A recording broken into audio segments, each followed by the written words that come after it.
democracy's basement to your ears. This is the weekly meeting of the Queen City Improvement Bureau. Each week, the dedicated staff of the Bureau meets to file recommendations, make reports, and survive on water that drips from the boiler pipes as we attempt to survive. I've messed it up. Paul, I've messed up the intro. Whatever shall we do? Don't acknowledge it. Keep going.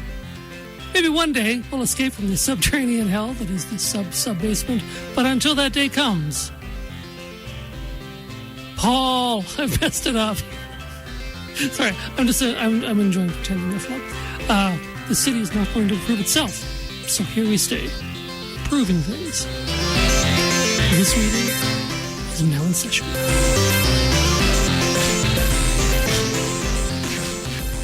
Hello. Paul. Hey. I've messed it all up. Oh, well, you know. Nothing will ever be the same again. No, 10 years, and now it's all, you've driven it right into the crapper. I know. Just put a steering wheel in that thing. Yeah, and we were going along just fine. No errors for a decade. For an entire decade. Yes. And a bit. And a bit. I know, amazing. So I should be congratulating myself. For waiting this long? Or just like building up so much expectation. Exactly. And then wrecking it. Yes. Yeah. Just for the enormity of it. Yeah. Yeah. Anyway, yeah. Should we do attendance? We should do attendance, yeah. Okay. First up, Paul. I just like saying your name like that. And that is my name. All right. And if you want to say it like that from now on, go right ahead. I will not. Okay. I will not be doing that. Good. Unless I call you at 3 a.m. Paul. I'm drunk. I'm sorry. For what? I don't know how to get the door open. Go home. I don't. I'm lost. I'm in your backyard. I live in your shed. Anyway, sorry. You're Paul. Yes, I am. I'm Aiden. Hi, Aiden. Hi. Yeah. I'm not in your shed. No. Good. Oh, thank gosh. That's good. I've got some projects. I don't want you mucking them up. I'm in your shed, and I've got tetanus now. Yep. All right. We have guests. We do. Okay. Yeah, we have Councillor Victoria Flores. Hello, Victoria. Hello. And I also want to say Paul. God. I'm picturing like Stella. Don't encourage him. That's it. That's it, exactly. And we also, new to the show, we have Lee in Colhoun. Hi. Hey, Lee. I'll just call you Paul. I don't thanks. Thanks, man. Over dramatize. Okay. Liam! Just keeping the theme going. It's great you guys could join us. So we have you on today because we talked about this a little bit last week, but I don't know if you knew this, Aiden, because you're never paying attention. I'm never paying attention. I'm always over there with the hula hoops and so forth. I don't know what I'm doing. All right. Councillor Flores, you ran a boot camp, a city council boot camp for young people, and Liam, you're young people. Yes, hey. Indeed. So maybe you could tell us what was this city council boot camp? Sure. So it was a council summer school or boot camp, and the idea was to engage young people in municipal government to go through what is it like, how does it work from both operation side and then governance side. So in an ideal world, we'll kind of understand how does your city work. Because your municipal government is your most accessible level of government, and a lot of decisions get passed that affect people's day-to-day lives. And I would love to see more young people engage at all kinds of ways, whether it's like actually running for politics, being more involved in supporting campaigns or working for government, all those kinds of things. Because it makes a big difference to just have knowledgeable, engaged minds present at those tables. So that was kind of the main goal, and it was great. And we finished it with a mock council that I was so impressed. I was ready to be like, can you guys just like sub in some days if I can't make it? Yeah. Because everyone was incredible. I was so proud. So yeah. Could they just take over? Yeah, you mentioned that you talked about you wanted kids to learn how like city council and city hall works. What was the lead up to that? Because there was like the mock city council, but you had you met with like directors and stuff. Yes. So I had worked with our clerk's office, and they were so instrumental in helping me make sure this had a really good structure. So we started with a classroom portion where participants learned all the way from elections to governance and operations. So the first day we had a general overview of the city plus the elections cycle and how it all works in Regina and Saskatchewan specifically. And then the next day we had a full day of operations. So I was really lucky that many of our directors and managers came down and they each presented on their specific department, whether it was community, like HR, communications, like roads, infrastructure, all of those, and everyone, they all kind of just talked about how does this all work, condensed to like the time frame we had, but it just gave a good sense of like the big machine that the city is. And then we finished the last day with government relations and also governance, like so thinking about how the whole city works. Now, if you want to make changes and if you want to make an impact there, how do you go about doing that? And that's the governance portion of it, right? So city councilors and mayor are basically like the board of the city. And for us to make any decisions, there are processes that ideally we should know and understand to go about that. And that was that last day. How does that all work? And there are awesome clerks walked us through that. And as I say, we also had government relations. That was fantastic. And yeah, that was that leading up to the last day. Cool. Or I guess that seems like a strong word for what you just described. It is cool. I guess it depends on what kind of nerd you are. Yeah. So I thought it was really a really great way to kind of get to know your city. And of course, it's a different kind of interest. Not everyone is into that, but I have met many young people who really inspire me to see how into they are, and often it's like might be niche to something that's important to them, whether it's transit or climate action or accessibility and things like that. And in municipal government, because there isn't a party system and like the way it works, it is so much easier to make changes that impact people. So to me, empowering young people by saying, like, this is yours. Like, there is nothing fancy or unattainable about this. It's like, if you understand the game, you can make changes, right? Because it's kind of like a board game. Like, if you understand how things work, it's easier to figure out how to go about making changes. So, cool. Yeah. Liam. Yes. You're young. Mm-hmm. You still have your life ahead of you and your joints. How did you wind up in a city council boot camp? Like, what would attract you to something like that? Well, see, I guess I'm a right nerd for it, right? Because I follow city council meetings. I'm a frequent listener to your program. Oh my God. I'm so sorry. No, it's great, but no, I mean, yeah, it was, I consider I probably pay more attention than almost anybody in the city. There was still so much I learned, and as a guy who kind of likes the procedural side, being able to kind of chat with, the acting clerk, and there's a lot of things that I learned that I was wondering about that, and yeah, Curtis with operations, or city solicitor was there. It was fantastic. Really? She was incredible. Yeah? She was probably one of my favorite presentations. Like, things that you would think would be boring, she just made it so engaging. So, really? Yeah. Huh. We've never spoken to the city solicitor. No. I've always considered that a lucky thing. Sure. Phew, one more day without a call from the solicitor. On the advice of counsel, I refuse to discuss this. Yeah. So when did you, Liam, get into city? Like, you said you follow it more than anybody. Like, at what age do you think you got into it? Was it like in the 70s? Well, no, I have been. I've been paying attention since I was super young. I mean, it was kind of accidental at first, because we kind of knew Chris Zarka, so all of a sudden there was a sign on our lawn and that I could throw snowballs at when I was that young. But no, I mean, it just I don't like political parties, so It was good. And then, I mean, I remember election night of 16 and how none of the votes were counted correctly, and that was when I really that's a recurring story. But yeah, Jim Nickel, and I mean, it was great, and it was you had to do by paper. It was so no, I've always been really, and again, it's not. There's more of a story there. You like last term you explained it as kind of a television show, and it is at some points. You have to kind of figure out, who's going where with the vote. And yeah, so I find it interesting. Awesome. No, I'm in the very small minority there, but I find it interesting. Well, not in this room. No. Well, no, I found the place, eh? Yeah, it took me a while, but I found it. Amazing. Yeah. I love that. So what was your favorite part of the boot camp? Well, I like the classroom learning stuff, so I really liked the 3 days with city administration, but the city hall was great too, and that mock council was an experience. So it was all good. I mean, again, it was perfect for me. So yeah. So the mock council, how did you manage to pull all that together?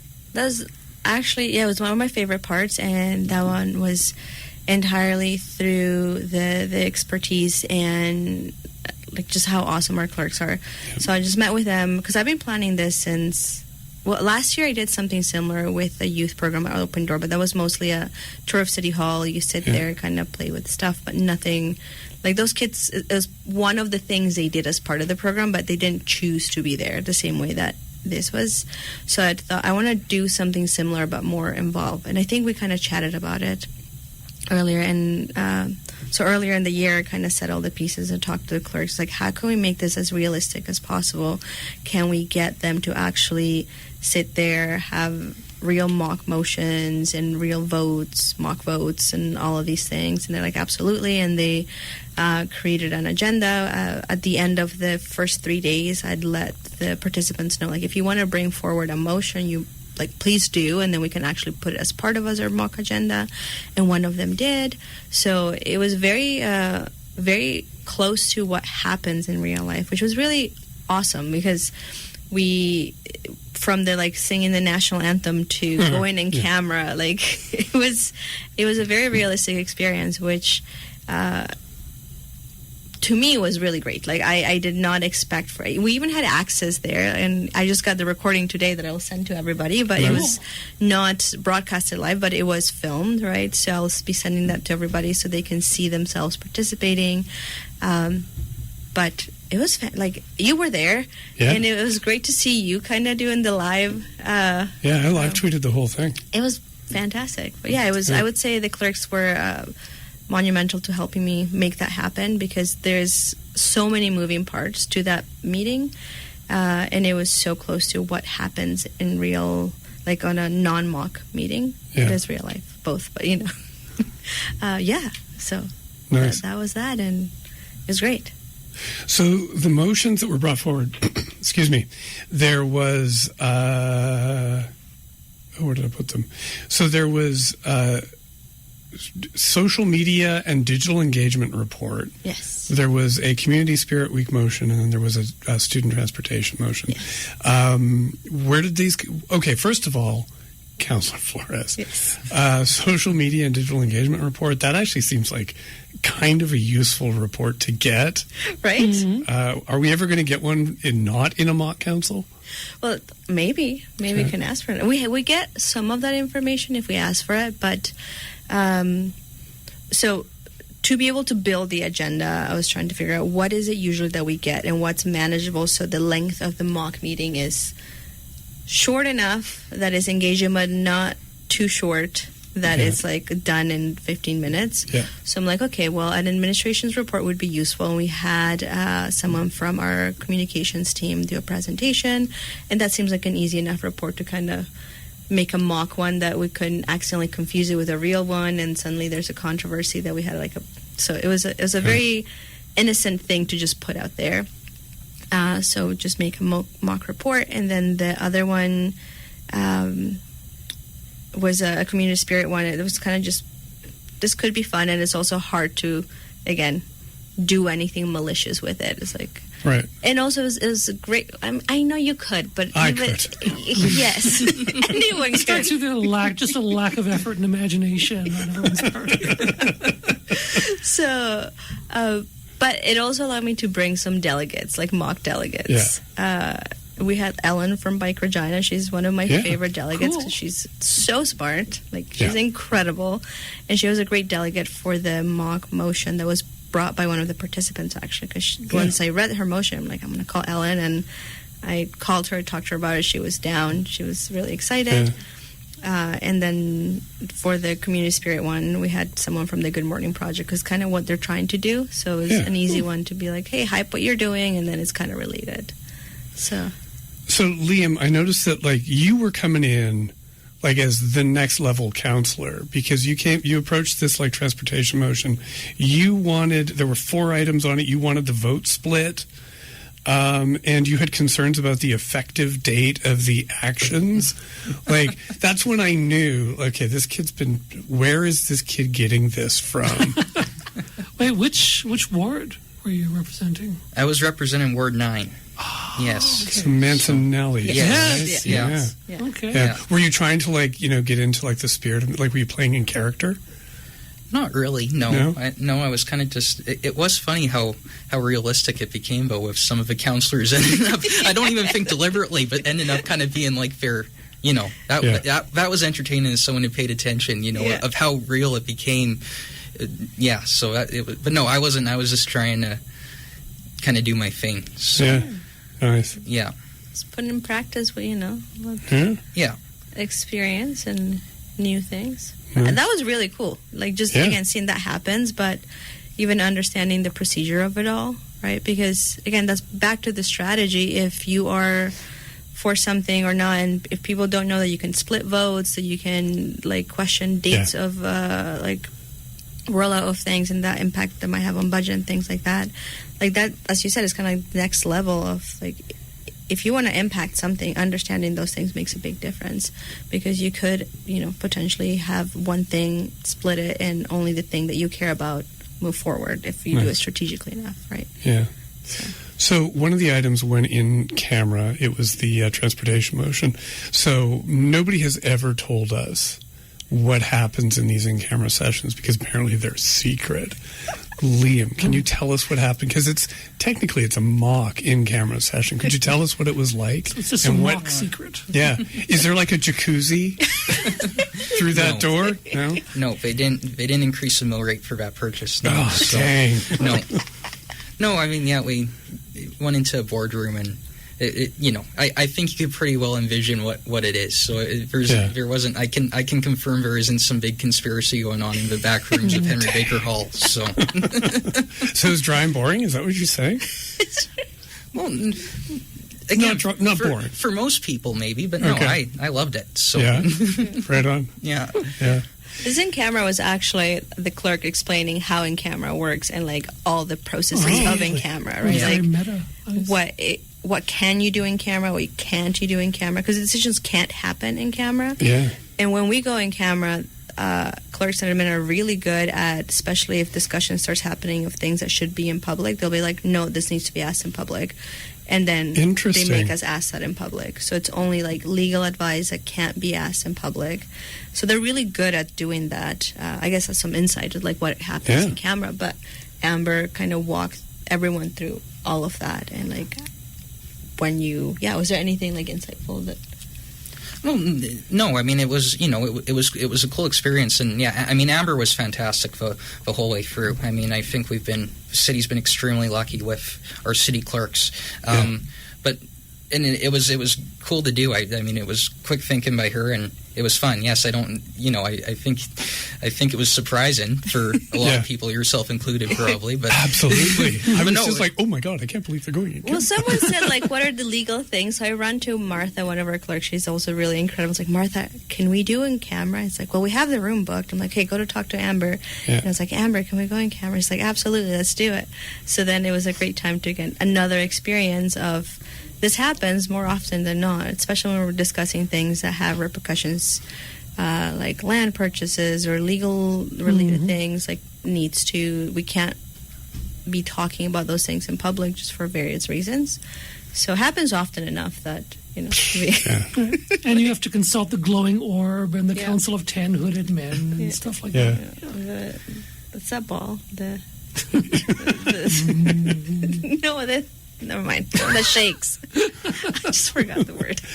Anyways, we're on 91.3 FM. CJTR AccessNow Community Radio. Tuned into your community. Indeed. We're the Queen City Improvement Bureau. We're here with Councillor Victoria Flores and Liam Colhoun talking about the City Council Summer Camp. So, Liam, where to from here for you? Like, you have this interest in city council. Do you think that this experience and, the stuff that you've been investing yourself in all this time, are you heading into politics is what I'm asking? Not anytime soon. Why not? I don't know. I guess there's 2 years until the next election. So. Well, no, I'm not. I enjoy observing now, and it's tough to say. I've never been a fan of what are you going to be doing in 5 years type question, right? So it was a great experience, and yeah, I mean, I can confirm here first on the Queen City Improvement Bureau, I'm not gearing up for a 2028 run or anything, so I can confirm. I don't know, it can be very persuasive. Yeah.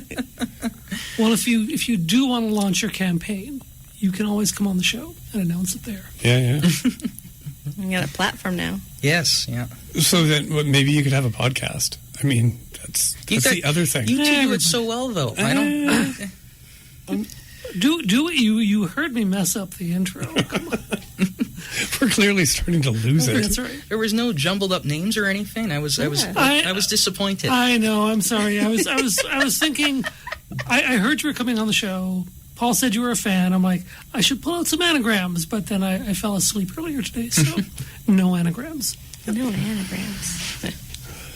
I know that you're not planning, you don't want to make a plan, but is governance and government and public policy, though, is that a direction that you're exploring career-wise, education-wise?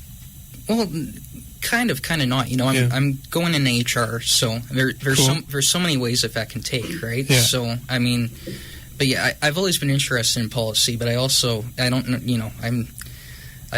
know how doing the research and stuff seems daunting to me. But anything's possible, I guess. Right on. Yeah. Yeah. Aren't you actually in Ward 10 though? I am. Yes. Dude. I know, right? Ward 10 needs good representation. They do. Keep that in mind. You've got the KPIs. You should do it.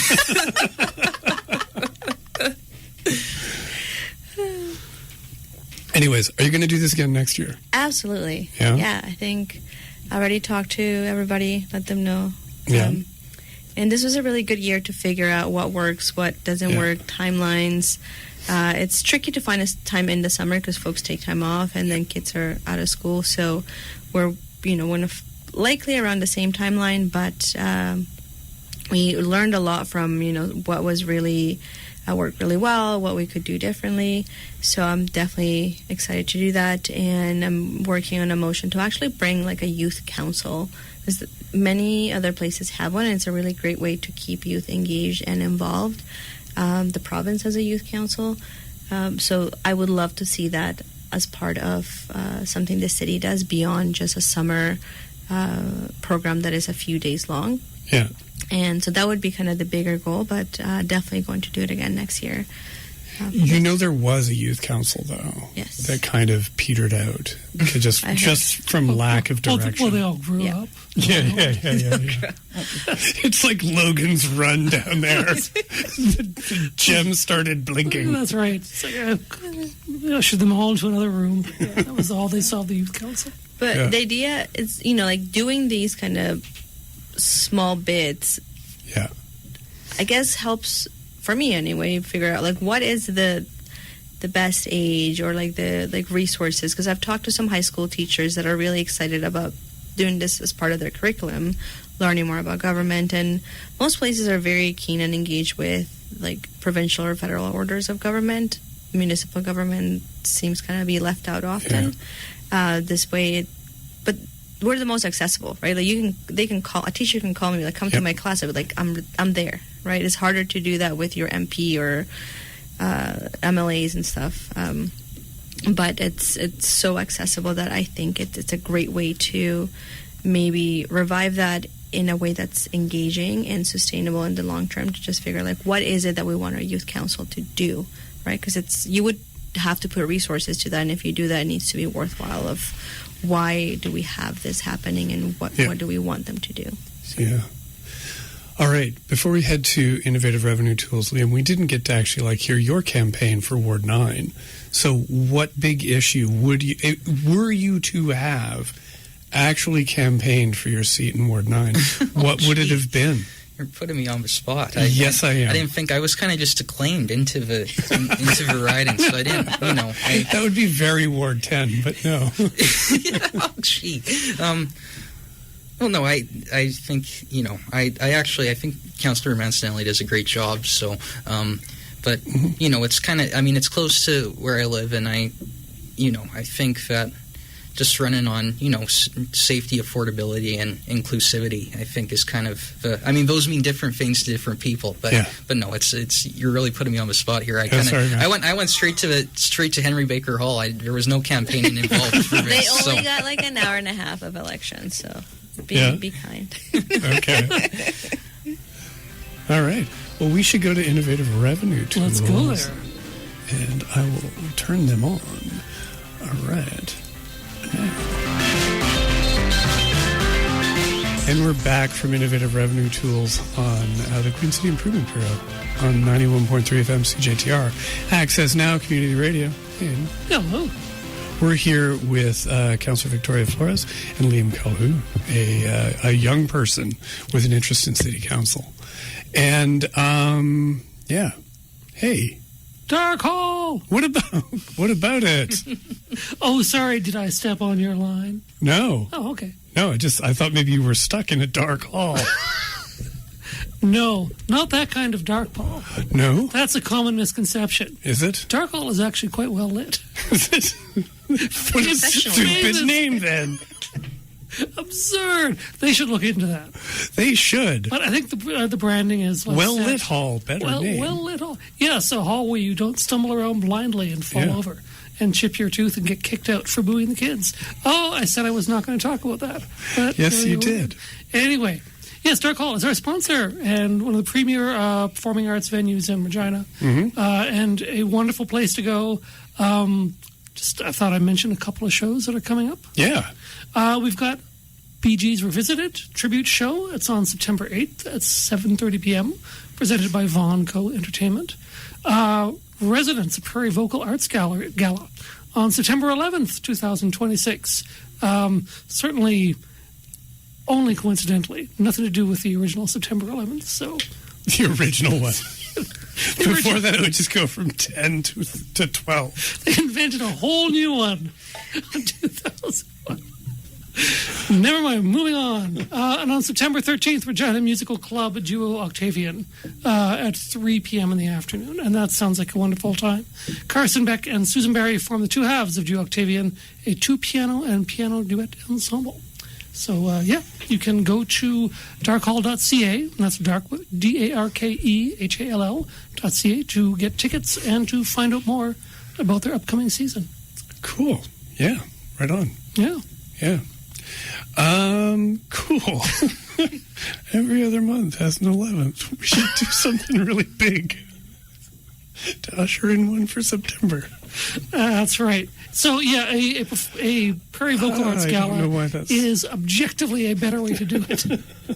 So, than anything that may have happened 25 years ago. Yes. All right. Oh, it wasn't that long. It was. Yeah. No, it wasn't. Yeah. Yes.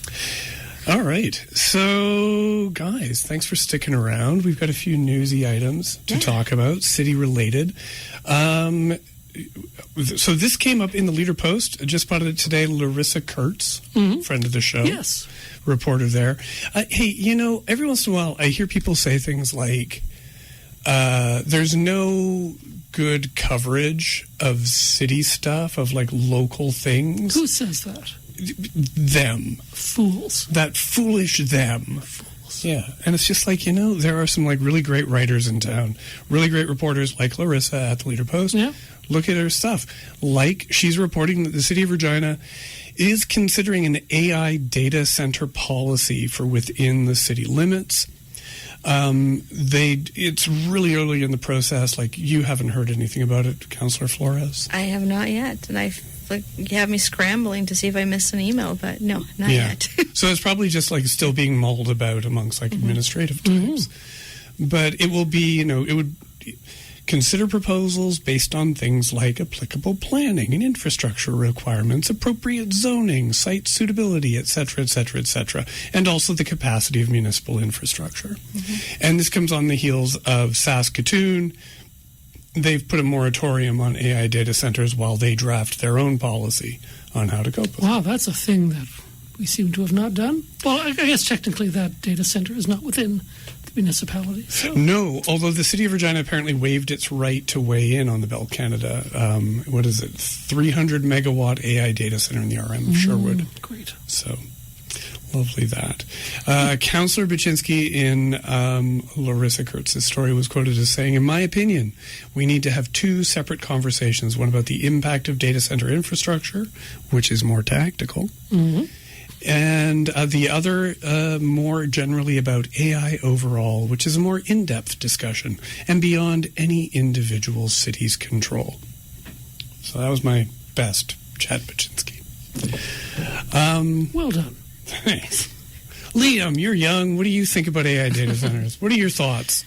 Do we need a policy? Yeah. Well, I think absolutely. I think it's a new, it's new, and it's. I think everybody. I don't think any government's acting fast enough. I'll pull a really off topic, but I know in the state of Wyoming, actually, they gave a tax cut. This was 10 or 15 years ago to bring it, and now there's a new one popping up every day there, and now we're trying to rein it in. So I think it's important, for water use, and I definitely think it's something that it's a difficult thing to tackle because of how new and nobody's ever experienced it before. But no, it sounds like we're making a step in the right direction, so that's good. Yeah. I think for me, I have a couple of concerns about these things. We're not a famously water-rich part of the world around here, and AI data centers. We've got a lake right in the city, Paul. A huge lake. Oh, but shallow, Aidan. How dare you say so? Yeah. There's an island. So a perfect spot for an AI data center. Oh yes, the Willow Island Data Center. Yeah, beautiful. Many 5s of watts it could be. It's just a generator and an old laptop. Yeah, the Hill brothers are running it. Yeah, so I mean, there's that. There's beyond all of my philosophical concerns about AI, which I find repugnant, but the water use I think is something that we need to take very seriously. Power use, actually. Yes. My understanding is the Bell Center is using closed circuit through the aquifer that it's there, so it's a different water use concern. In our case, it's more of our power use concern that more curious about how it's going to impact, especially if we're looking at seeing unregulated data centers going up in different places, right? Saskatchewan is. What we have going on for us is we don't have a lot of natural disasters that happen around us often. Yeah. So it creates a good condition for a place where you want to avoid natural disasters like a data center. Yeah. So to me, it's important that we have good practices. We have data centers in the city. They're not AI, but we have them in the city, right downtown. They exist, and but as we see the growth of this industry, and especially if you look at who owns the industry and who profits from it, that's what I'm often curious about, is who profits from it and how that impacts our ability to legislate and create policy that protects not only the environment but the people and the information that is harnessed there. So I think that those are really important conversations to have, and it's not AI exists, and I don't think it's going to go away. But it's the idea of if we put people over profits, when we grow this technology, we can have better conversations about how can we actually create both policy, legislation, and good practices to make sure that 20 years down the line, we're our grandparents were idiots and they were not what they were doing, and they should have done this. Right? So I think that's really important to have those conversations and not shy away from the difficult conversations of, it's not going away, but we need to make sure, what's the power use going to be like? Are we, should we explore other power sources? and things like that. So, yeah, I think another concern for me though is that I take your point about there being data centers here, but we kind of had a grasp of the scale of data center, up until very recently, where we seem to have taken I don't know if it's exactly an exponential leap in the size of data center that's being needed, and the rapidity with which we're building them. Yeah. But we're not only seeing that the size of data center that's required for this new technology is far bigger than we ever imagined, and we're also discovering that they're not especially honest actors, the people who are putting these things up. And so promises like it's only going to be using this closed aquifer. We're going to be putting renewable power infrastructure on site. The ability for us, because the other thing that they've been doing in the States is they've been looking to low population centers to put these in, because they know that will minimize the amount of opposition that will and also in lower income places, so that there'd be more willingness to accept them. So I think we need a policy, because we should be deeply suspicious of Well, that's the part of people over profits, right? Yeah. When you put the profits of large corporations that have a lot of pull and sway, even just seeing how fast it happened in Regina, because it's not in Regina, but it impacts Regina, right? And that begs the question: should we explore, and beyond just data centers, all industry that goes in and around Regina, we might not have the power to make decisions there because it's the RM, not the city, but it deeply impacts the city because of who works there and all of the things that, just by proximity, it's really hard to think about how can we just look at this massive thing that's going to impact our city without the ability to have any say. And should we be able to have a say when it comes to specific industries or specific things that are inevitably going to impact us? That there's no arguing that, right? Yeah. So should we explore something in the future, and what would that be? Yeah. Right? So. Yeah. Other alarm bells too. If the council that's in charge of the decision about whether or not this AI data center should go in, if most of the council walks away leaving them without quorum, I'd count that as a red flag. And also the plot of land this is going in on, it's in a portion of land that, is famously scandal plagued. So, anyways. But of course, it's not in our city, so we have no chance to say anything about it. There will be no more scandal once there's a gigantic data center there. Yeah, because it doesn't really need people. They'll just sit on top of the scandal and you can't see it. Exactly. There we go. Yeah, they'll just create scandal slop. Scandal slop.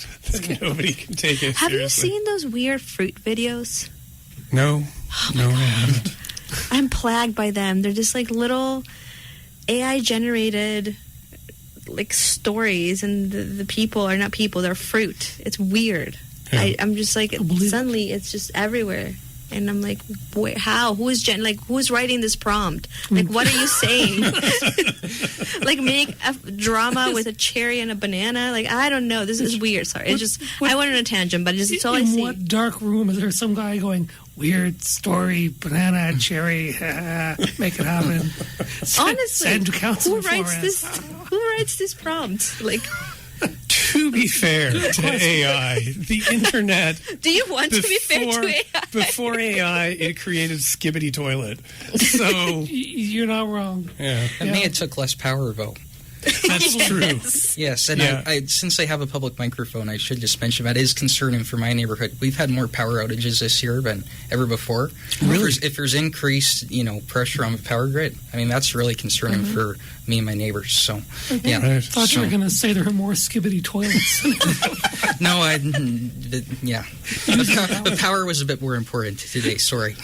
Also, if power is going to be an issue, can we see a incentives to things like solar, right? We are at the perfect spot in Canada for that, and that's gone. Yeah. It would be great to see that back again, so we can put power back into the grid, knowing that, it might have giant data centers siphoning that power. Yeah, I'm sure they're going to get right on Councillor Flores. Look, I'm sure this isn't... one can dream. Yeah. I'm sure this isn't a dream. great excuse to start up coal-fired power plants again. Right. Municipal Councillor Blues, yeah. Can't do anything about it. But you could hope and pray. Look, maybe... Yes, I will hope, I will pray, I don't know, all the things, but it would be great if we can start making more like evidence-based decisions as to how we impact both our city, our planet, and our people. Like, it would be great. Yeah.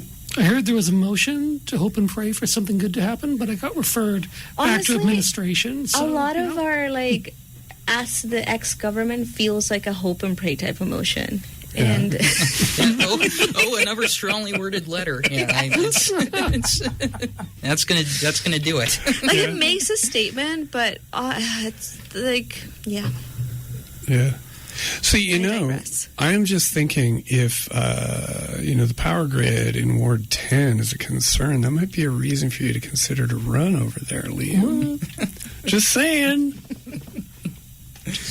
We're on 91.3 FM CJTR AccessNow Community Radio. We're the Queen City Improvement Bureau, and we're here with Liam Colhoun and Councillor Victoria Flores. We're talking about like city council stuff. Hey, yes, the Regina City Jamia Masjid. Yes, they got their permit to do the call to prayer. Excellent. Yeah, which is good news. They're going to have to get another one next week. And then the week after that. So every week. And then the week after that. So they can't get a recurring or permit? Doesn't look like it. I'm only getting this from other reporting from the CBC that Laura Gillis at the CBC that the police are interpreting the bylaw that to be in compliance with the bylaw you have to apply for it before each instance of noise that you're going to make. That you need abated by a permit. Wow, okay. Yeah. That seems like an unnecessary bit of work, but if that's how it goes... Yeah. Yeah.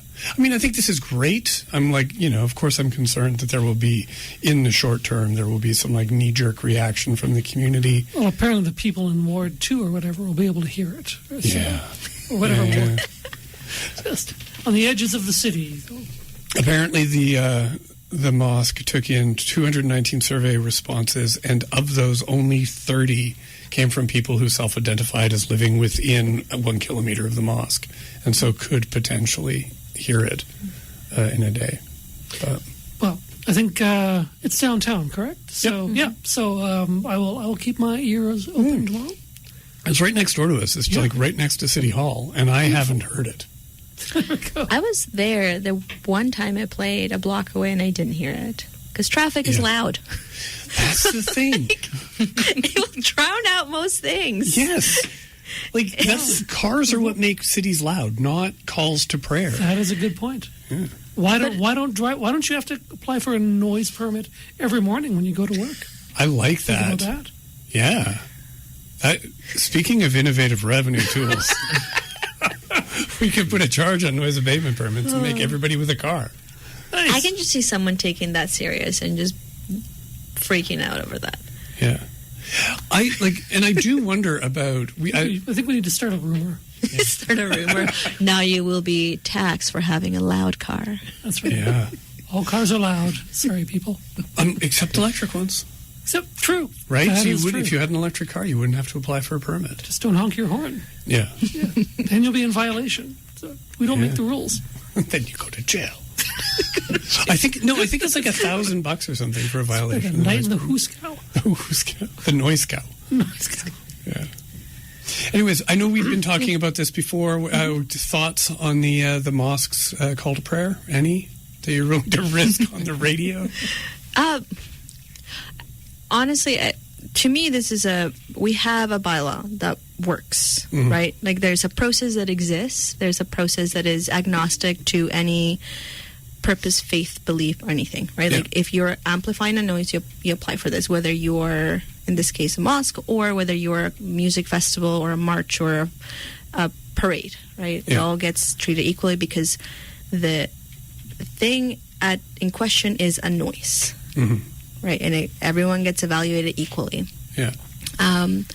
Unfortunately, this has spurred discussions that are outside of what is related to what council should do, which is more of the lane of the Charter of Rights and Freedoms, right? Yeah. So any of those discussions are not something that I believe we should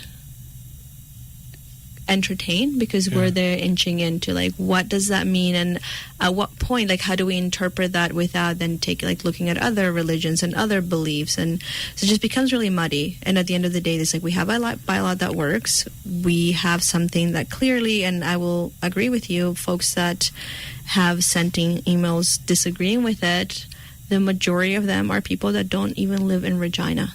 Yeah.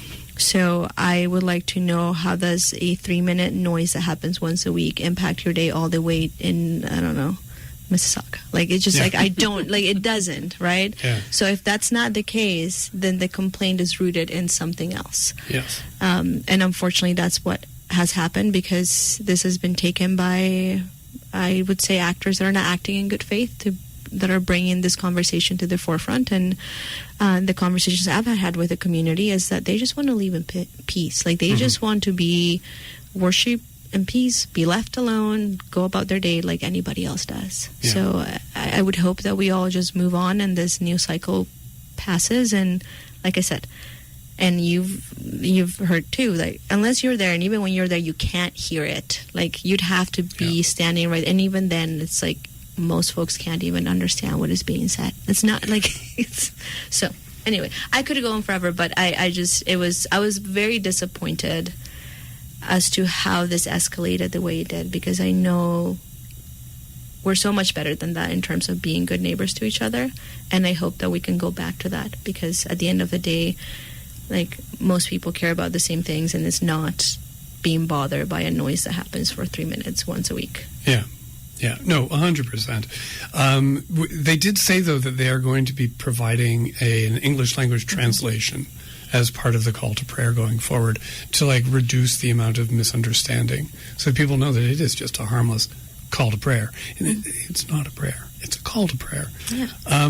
The noise bylaw, though, it's not agnostic in the sense that getting an exemption from the noise church bylaw. bells. Church bells. Yeah. I mean, like, in general, like, it's not targeted. Like, historically, they have been exempted. And it has been interesting hearing people saying, let's bring back the noise, like the church bells. Yeah. Which I'm like, they haven't gone anywhere. They ring every weekend. Right? Yeah. And it's like, I enjoy them sometimes. It kind of tells you, hey, it's Sunday today, and that's happening. I might not be part of that, but it just, like, tells you a bit of the vibrancy of a city, right? Like, when people go to church, they go other places after, and we want to see that, right? Yeah. Like, if people are going to come to the mosque downtown, like, we want to see more people downtown, so like, I welcome that. Good point. So and that's the other thing. Like, it's like a whole community has chosen our downtown to, like, come to multiple times a week and, like, hang out. How, like, we should have been celebrating this, not getting our knickers in a twist. Actually getting people to show up downtown? Yeah. Wow. And something I learned from last week's program from you guys was, because I didn't watch the last meeting, but, you know, how Globe Theater, you know, when that shows on at night, it's safer, you know, but Chief wrote in a letter. So I think that, you know, I think that's something that people don't mention that often, about how, you know, having events down there makes it safer, but I think it's something that's very important, and it makes sense when you think about it. It's just you don't really think about it, right? So yeah. That's a great point. Yeah. Maybe what we need, though, are more calls. Like, maybe that's what we're lacking.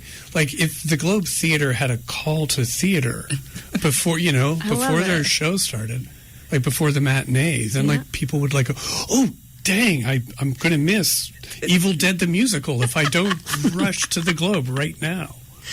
Or like calls to beer at ON. Calls to beer. Calls to beer. And they could put like a loudspeaker up top and it's like, beer time. I'm all for these new religions. This sounds great. Yeah. I'm all for it. Yeah. Just a gathering. Yeah. And that's just it, right? There's just, seeing more gathering is great. And unfortunately, we have one religion that's being targeted worldwide through a lot of misinformation. And what is really unfortunate is through all of this misinformation is put as this monolith. And what's interesting is Islam, like any other religion, is not a monolith. People have different ways of practicing and interpreting it. But for whatever reason, people just don't believe the misinformation that's out there. And sometimes when people are just lack cultural awareness or understanding, they create stories in their head that something's scary, and these things that aren't real suddenly become like threats that are not real. Yeah. And at the end of the day, we just have community members just living their lives, doing their thing, and just wanting to be in peace just like everybody else. So. Oh, that sounds terrifying. Hey, it just occurred to me that we have one more call that we have to make. The call to the Exchange Folk Festival. Oh, which is happening very soon. Yeah, like the day after tomorrow. Saturday, Wait, August 8th. Thursday, never mind. Saturday after tomorrow. Yeah. So the schedule has been released. This will be in Victoria Park downtown, starting at noon with Shannon Elizabeth, followed by Black Thunder, Ron Moose Experience, Zoe James and the Wistful Daydreams, Hard Feelings with, that's Tiny's band, Andino Sons, Black Tea, The North Sound, Caragalemba, Indigo Joseph at 7:30, the Sadies, the Besnards Lake at 8:50, and then Fox Warren at 10:15. So that's going to be a great friggin' day of entertainment in the park, and it is 100% free. You guys going? Yeah. Absolutely, yeah.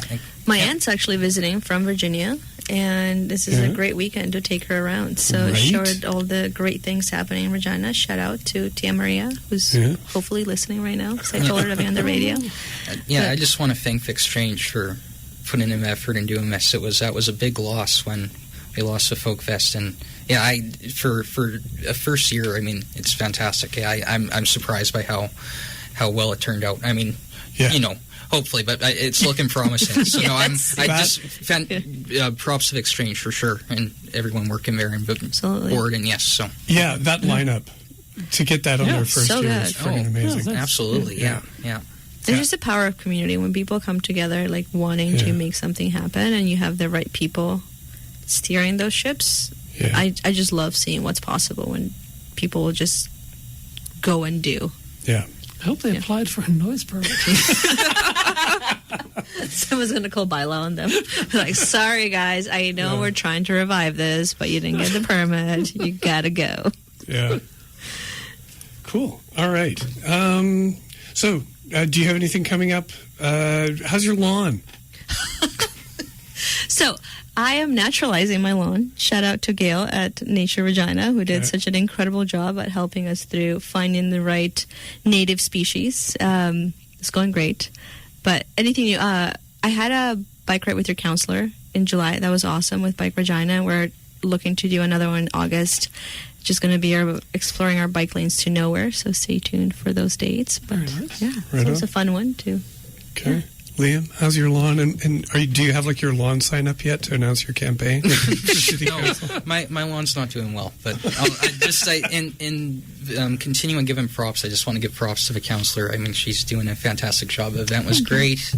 It's very rare to see a counselor, being this active in the community. The bike thing, you did a thing for women in politics. I mean, so just props to Councillor Flores as well. So. Oh, thank you. I appreciate that. Cool. And look out for Liam's campaign coming up. Clear the room for Leo in Colhoun. You got to stop spreading rumors here. I already confirmed. We brought the AI data Look, center I said online. no many times before I decided to do it. So, also, Eastview neighborhood, they're having barbecue and vibes. It's a great event put together by community members there. So if anyone's Saturday is a great day to do things in Regina. Cool. So many things happening. So don't listen to anyone that says there's nothing to do in Regina, because there's so much. And we're running out of nice weekends. So get out there. Yes.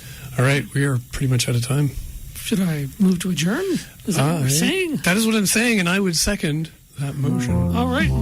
motion is carried. Meeting is adjourned. You have been listening to the Queen City Improvement Bureau on 91.3 FM, AccessNow Community Radio. Tune in the community.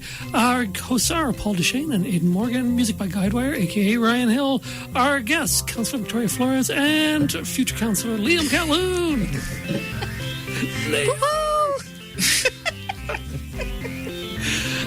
Yes. Where was Paul? No one you want. What's coming up next? What's coming up next? Well, there might be the Record Room. The Record Room is on next. Oh, yes. And then there's other shows and music. All Rhythm and Vibes. Rhythm and Vibes is coming up after Are that. you serious? Dead Is serious. that true? Yeah. It's a vibe. It's a vibe. Very good. All right. Find us on our website, QueenCityIB.com. Remember, that's Improvement Bureau, not Irritable Bowel. Stop emailing us.